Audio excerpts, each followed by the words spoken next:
Halo Sobat Film, gimana kabar kalian hari ini? Semoga hari kalian tetap menyenangkan.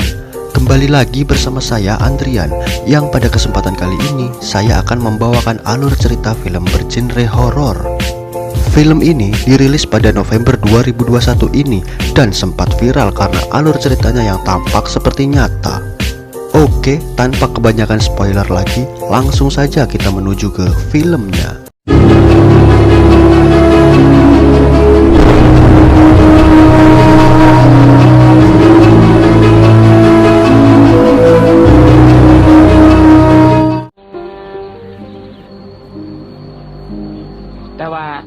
Kisah diawali dari tim dokumenter yang berada di Thailand untuk meliputi para dukun yang ada di sana.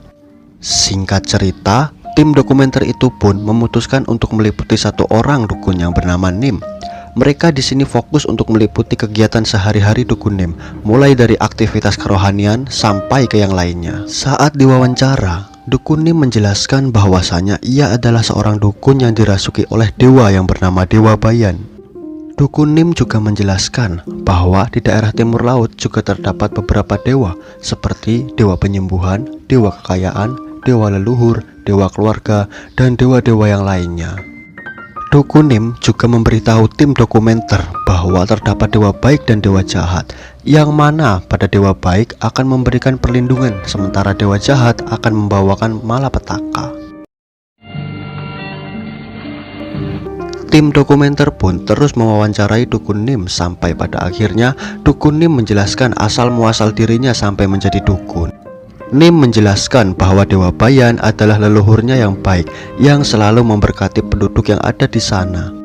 Lalu mengenai silsilahnya, yaitu dimulai dari nenek dukun Nim yang sejak zaman dahulu sudah dirasuki oleh Dewa Bayan.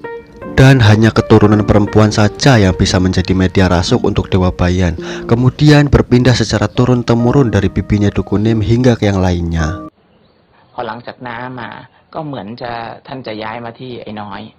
Lalu sebelum Nim terpilih menjadi dukun, diketahui fakta bahwa sebenarnya saudara perempuannya Nim yang bernama Noi yang seharusnya menjadi dukun dan bukanlah Nim. Tapi pada waktu itu Noi menolak, dan pada akhirnya Dewa Bayan memilih tubuhnya Nim, yang pada akhirnya Nim lah yang menjadi pewaris perdukunan dari keluarganya. Lanjut, Nim pun terlihat menjalani aktivitasnya sebagai seorang dukun, seperti menyembuhkan orang dari guna-guna atau santet, sampai memimpin penduduk desa dalam ritual persembahan Dewa Bayan. Singkat cerita, esok paginya tim dokumenter terus mengikuti aktivitas dukun Nim. Dukun Nim pergi ke sebuah acara pemakaman keluarganya yang bernama Wilau. Wilau sendiri adalah suami dari saudaranya, yaitu Noi, yang dulu tak mau mewarisi Dewa Bayan dari keluarganya. Setibanya di gereja, Nim langsung menghampiri keluarganya dan mengikuti tradisi berdoa bersama di keluarga Noi yang merupakan umat Kristiani. Setelah itu, tim dokumenter pun terus mewawancarai Nim dan keluarganya Nim. Di sini, Nim menjelaskan keluarga dari Noi yang memiliki dua anak, yaitu Mike dan juga Min. Namun, si Mike belum lama ini sudah meninggal dan disusul oleh ayahnya, yaitu Willow.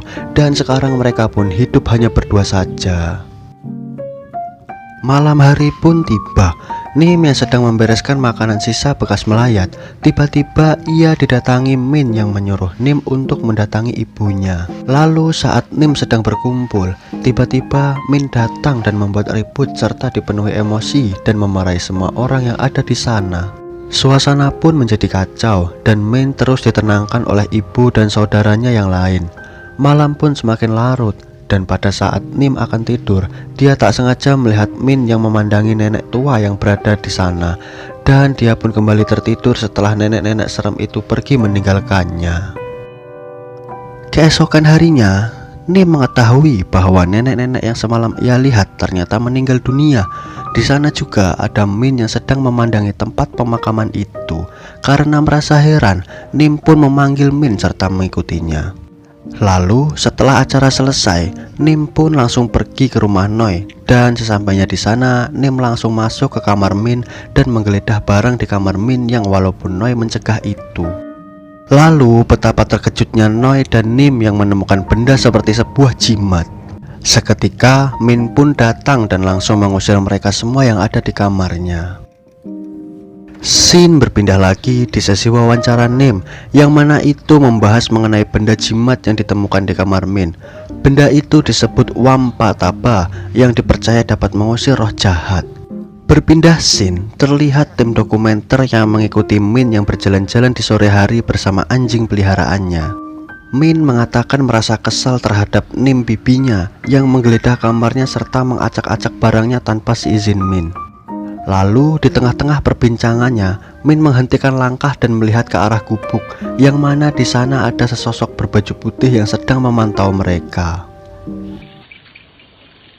ครับเห็นครับ Singkat cerita, tim dokumenter pun meninjau video tentang Min, yang mana Min berperilaku aneh yang berbicara sendiri. Dan setelah mewawancarai dukun Nim, tim dokumenter pun memutuskan untuk meliput Min dan keluarganya. Karena menurut tim dokumenter akan terjadi pemindahan dewa bayan dari dukun Nim ke tubuh keponakannya, yaitu Min. Karena hal itu, tim dokumenter pun mulai mengikuti aktivitas keseharian Min. Dan saat Min di kantor, tim dokumenter pun mewawancarai Min. Lalu Min menjelaskan tentang dirinya dan keseharian pekerjaannya di kantor tersebut. Tim dokumenter juga menanyai Min mengenai bibinya yang seorang dukun. Lalu Min menjawab dengan nada bercanda dan seperti mengolok-olok profesi bibinya itu. Min sendiri tidak mempercayai hal-hal tahayul seperti yang dilakukan oleh bibinya. Scene beralih lagi di sebuah pasar pada kota itu. Di sana tim dokumenter mewawancarai Noi, yaitu ibu dari Min yang merupakan pedagang daging anjing di sana.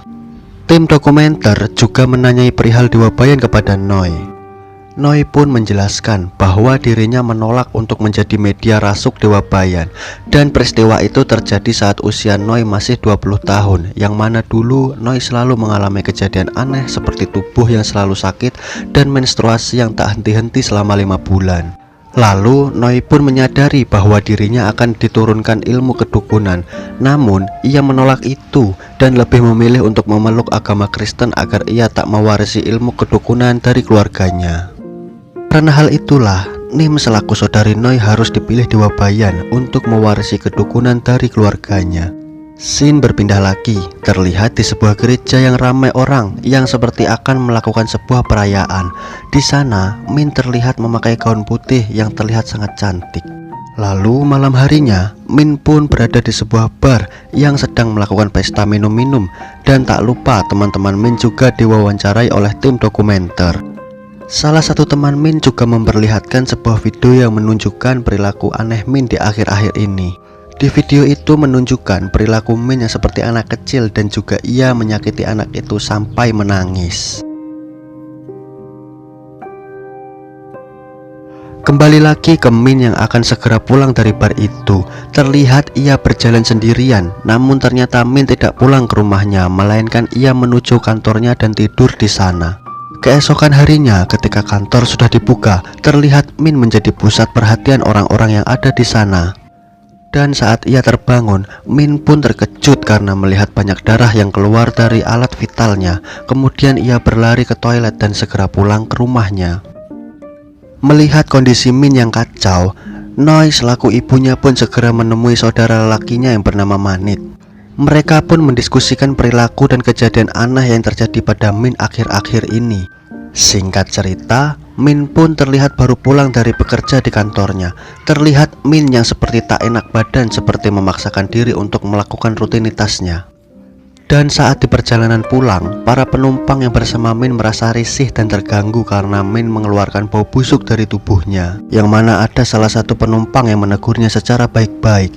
Namun Min meresponnya dengan emosi yang pada akhirnya terjadi keributan di angkot itu. Dan karena hal itulah terpaksa Min pun diturunkan di tengah jalan oleh para penumpang yang lainnya. Tim dokumenter pun terus mengikuti kemana Min pergi. Terlihat Min sedang meminum sebotol amer dan berbicara sendiri yang membuat ia seperti orang gila. Lalu setelah kejadian itu, tim dokumenter pun menceritakan perilaku aneh Min kepada bibinya, yaitu Dukun Nim. Lanjut, lalu keesokan harinya Dukun Nim pun datang ke rumah Noi yang tengah makan bersama keluarganya. Dukun Nim beralasan mencari gelangnya yang hilang.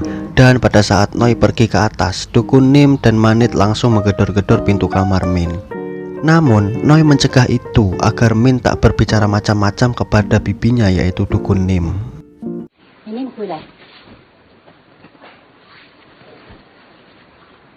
Scene beralih ketika Min diwawancarai oleh tim dokumenter. Ia menceritakan keluhannya yang sakit dan tak bisa buang air kecil karena vaginanya yang terasa nyut-nyutan. Min juga menceritakan bahwa setiap malam ia selalu bermimpi aneh, yaitu ia bertemu dengan seorang lelaki bertato di seluruh tubuhnya dan juga laki-laki lain yang terpenggal kepalanya. Yang mana menurut Min laki-laki tanpa kepala itu ingin menyampaikan sesuatu kepada Min, namun Min tak bisa mendengarnya. Singkat cerita, Min terlihat menuju ke suatu tempat yang akan ada acara. Terlihat Min sedang berdandan, namun saat ia berkaca, ia merasa ada yang aneh pada giginya. Dan tanpa ia sadari pun, Min telah mencongkel giginya. Pada saat malamnya, acara itu pun dimulai. Min diarak menggunakan mobil, namun kegilaan Min mulai lagi, yaitu ia melempari penonton yang ada di sana. Keesokan harinya, saat Min bekerja, ternyata ia diusir dan dipecat oleh bosnya karena tindakan Min yang melakukan adegan mantap-mantap pada saat ia tidur di kantornya. Karena hal itu, Min pun depresi hingga ia pun pergi tanpa arah layaknya tak memiliki masa depan yang jelas. Scene berpindah lagi di mana Noi menemukan Min yang sudah tak sadarkan diri di toilet dengan bersimbah darah. Noi langsung membawa Min ke rumah sakit, dan saat Dukun Nim tiba, Noi menyerah dan menerima bantuan Dukun Nim untuk melakukan ritual pemindahan Dewa Bayan kepada Min. Singkat cerita, Dukun Nim dan Noi pergi ke tempat ritual Dewa Bayan untuk meminta pengampunan karena dulu Noi sudah menolak Dewa Bayan. Lalu setelah itu, Dukun Nim, Noi dan Manit pun membersihkan kamar Min yang sangat kotor dan banyak bau busuk untuk melakukan ritual Dewa Bayan. Selanjutnya, Dukun Nim pun pergi ke suatu tempat yang ia curigai itu adalah tempat Min berada setelah pergi dari rumah. Dan akhirnya, Min pun ditemukan di sebuah gedung yang diselimuti oleh semak-semak, yang mana Min ditemukan di tengah tumpukan sampah dan sudah tak berdaya. Singkat cerita, Dukun Nim pun kembali ke tempat ritual Dewa Bayan. Dan betapa terkejutnya Dukun Nim setelah melihat kepala patung Dewa Bayan sudah terpenggal dan hancur. Selanjutnya, terlihat Min yang sudah sepenuhnya dirasuki oleh roh jahat. Dan ketika Dukun Nim tiba, Min sempat memberontak dan membuat ulah sampai merobek bajunya dan membekam mulut pamannya yang sudah ia gunakan untuk memegang vaginanya. Dan karena hal itu, Min pun diikat dan dijampi-jampi oleh Dukun Nim agar ia bisa sadar kembali. Singkat cerita, Min pun dibawa ke kuil tempat berada gurunya Dukun Nim. Dukun Nim menjelaskan tentang hal aneh yang terjadi kepada Min. Gurunya pun memeriksa dan menjelaskan bahwa Min sudah tak bisa ditolong lagi karena sangat banyak roh jahat yang merasuki tubuhnya. Selanjutnya, Dukun Nim dan gurunya pergi ke gedung tempat Min ditemukan. Dukun Sanit menjelaskan bahwa roh yang merasuki Min adalah roh balas dendam yang diturunkan oleh keluarga Willow, karena dulunya leluhur Willow banyak membantai orang.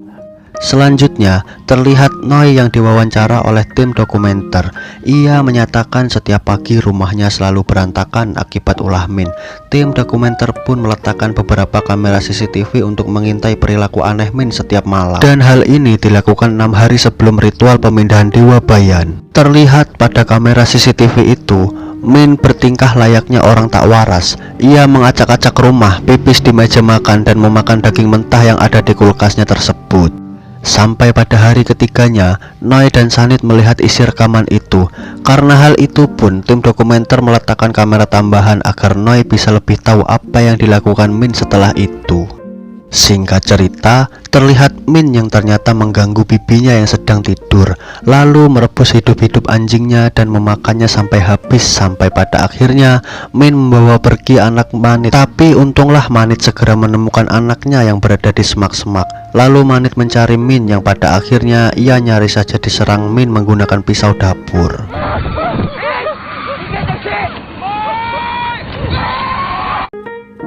Keesokan harinya, terlihat Noi datang ke rumah Dukun Nim. Noi merasa curiga karena rumah Dukun Nim tampak sepi, tak ada orang. Sampai pada akhirnya, Noi mengajak warga untuk masuk, dan betapa terkejutnya Noi ketika melihat Dukun Nim sudah tak bernyawa dan terlihat keadaan rumahnya yang sudah berantakan. Scene selanjutnya terlihat acara pemakaman dukun Nim yang juga dihadiri dukun Sanit. Ia mengatakan bahwa prosesi pemindahan Dewa Bayan tetap akan dilakukan walaupun dukun Nim sudah tiada. Singkat cerita, terlihat murid-murid dukun Sanit sedang mempersiapkan alat-alat prosesi ritual. Dan di sisi lain, Noi juga dipersiapkan untuk ritual itu dengan ditutup kepalanya dan juga sepatunya yang diberi kertas-kertas seperti mantra perdukunan. Hingga pada malam harinya, ritual pun dimulai dengan memperlihatkan dukun Sanit yang memimpin acara itu. Dukun Sanit juga terlihat menyiram sesembahannya dengan darah kerbau dan membopong kepala kerbau itu dengan diiringi musik ala-ala perhororan. Sampai pada puncaknya terlihat banyak angin yang menerpa yang menandakan bahwa roh jahat itu telah datang. Dukun Sanit pun membacakan mantra kepada Noi, yang mana itu membuat Noi memuntahkan darah hitam di dalam sebuah kendi untuk menyegel roh jahat itu. Di sisi lain, terlihat bibinya Min bersama murid guru Sanit yang menjaga kamarnya Min. Di sini terlihat kamar Min dipenuhi oleh kertas segel agar Min tak bisa keluar. Awalnya Min berteriak-teriak ingin dibebaskan, namun saat suasana menjadi hening, terdengar suara tangisan bayi yang membuat bibinya Min terkelabui lalu membuka pintu kamar Min. Dan akibat kebodohannya itu, bibinya Min pun harus tewas dengan ditusukkan pecahan beling di lehernya. Lalu Min menyerang tim dokumenter yang ada di rumahnya tersebut. Di sisi lain, kita diperlihatkan dukun Sanit yang ternyata sudah tewas juga entah karena apa. Namun akibat hal itu, seluruh murid dukun Sanit menjadi kerasukan dan menyerang tim dokumenter yang ada di sana juga. Singkat cerita, petaka pun tiba. Terlihat Min yang sedang memakan bayi bibinya. Lalu ia juga menyerang tim dokumenter itu. Selanjutnya juga terlihat Noi yang sudah sadar ingin melanjutkan ritualnya seorang diri. Dan disusul Manit yang kerasukan dan memakan orang hingga akhirnya Manit bunuh diri. Lalu terlihat Noi yang menghampiri Min dan membacakan mantranya. Namun itu tidak mempan. Malangnya Noi malah dicekik oleh Min hingga ia tak sadarkan diri. Sampai saat Noi sadar kembali, terlihat Min menyiramkan minyak kepada ibunya itu. Namun sebelum Min membakar Noi, ternyata ia mengetahui ada satu orang kameramen tim dokumenter yang masih hidup. Tanpa berlama-lama lagi, Min langsung membunuh tim dokumenter itu. Singkat cerita, setelah semuanya usai, akhirnya Min pun membakar ibunya hidup-hidup. Di akhir film terlihat sebuah boneka yang seperti boneka santet yang tidak kita tahu apa maksudnya. Lalu film pun tamat.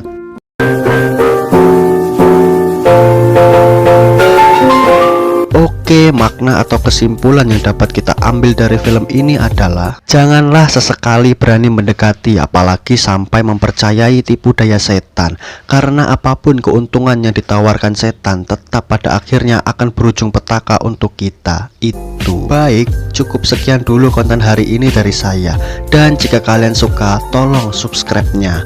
Oke, saya Andrian, mohon pamit undur diri dan sampai jumpa pada video selanjutnya.